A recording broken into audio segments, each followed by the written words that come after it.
Subsidy സാധനങ്ങൾക്ക് വീണ്ടും വില കൂട്ടി സപ്ലൈകോ. മട്ടയരി, പഞ്ചസാര, തുവരപ്പരിപ്പ് എന്നിവയ്ക്കാണ് വില കൂട്ടിയത്. പൊതുവിപണിയിലെ വില കണക്കിലെടുത്താണ് തീരുമാനമെന്ന സപ്ലൈകോയുടെ ന്യായീകരണത്തെ ഭക്ഷ്യമന്ത്രി GR അനിലും പിന്തുണച്ചു.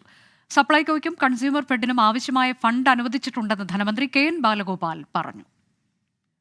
30 രൂപയുണ്ടായിരുന്ന മട്ടയരിക്ക് വില 33 രൂപയായി. പഞ്ചസാരയുടെ വിലയും 30-ൽ നിന്ന് 33-ലേക്ക്. തുവരപ്പരിപ്പിന്റെ വില 111-ൽ നിന്ന് 4 രൂപ കൂടി 115-ആയി. ചെറുപയർ വില 92-ൽ നിന്ന് 90-ആക്കി കുറച്ചത് മാത്രമാണ് ആശ്വാസം. ഓണം പ്രമാണിച്ച് എല്ലാ സാധനങ്ങളും സപ്ലൈകോയിൽ എത്തിച്ചതിന് പിന്നാലെയാണ് വില കൂട്ടിയത്. പൊതുവിപണിയേക്കാൾ വിലക്കുറവ് സപ്ലൈകോയിൽ ഉണ്ടെങ്കിലും അവശ്യ സാധനങ്ങളുടെ വില വർധന സാധാരണക്കാർക്ക് തിരിച്ചടിയാണ്.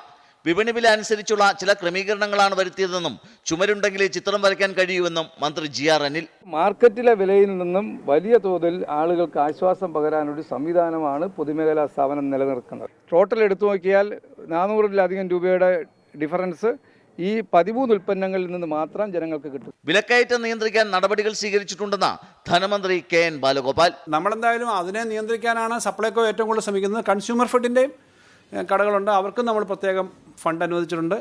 സപ്ലൈകോയ്ക്കും ഫണ്ട് അനുവദിച്ചത് നിങ്ങൾക്കറിയാം. കൺസ്യൂമർ ഫെഡിൻ്റെ ഷോപ്സും ഉണ്ട്. പ്രത്യേകം ഓണം മാർക്കറ്റ്, ഇത് കൂടാതെ കൃഷി വകുപ്പിൻ്റെ മറ്റു വകുപ്പുകളുടെ ഒക്കെ പ്രത്യേകം മാർക്കറ്റുകളും വരുന്നുണ്ട്. വില വർധന പിൻവലിക്കണമെന്ന മുൻ പ്രതിപക്ഷ നേതാവ് രമേശ് ചെന്നിത്തല ആവശ്യപ്പെട്ടു. പച്ചരിയുടെ വില കൂട്ടാനുള്ള നീക്കവും സപ്ലൈകോയിൽ നടക്കുന്നുണ്ട്. റേഷൻ കടകൾ വഴി വിതരണം ചെയ്യുന്ന പഞ്ചസാരയുടെ വിലയും കൂട്ടും. 24 തിരുവനന്തപുരം.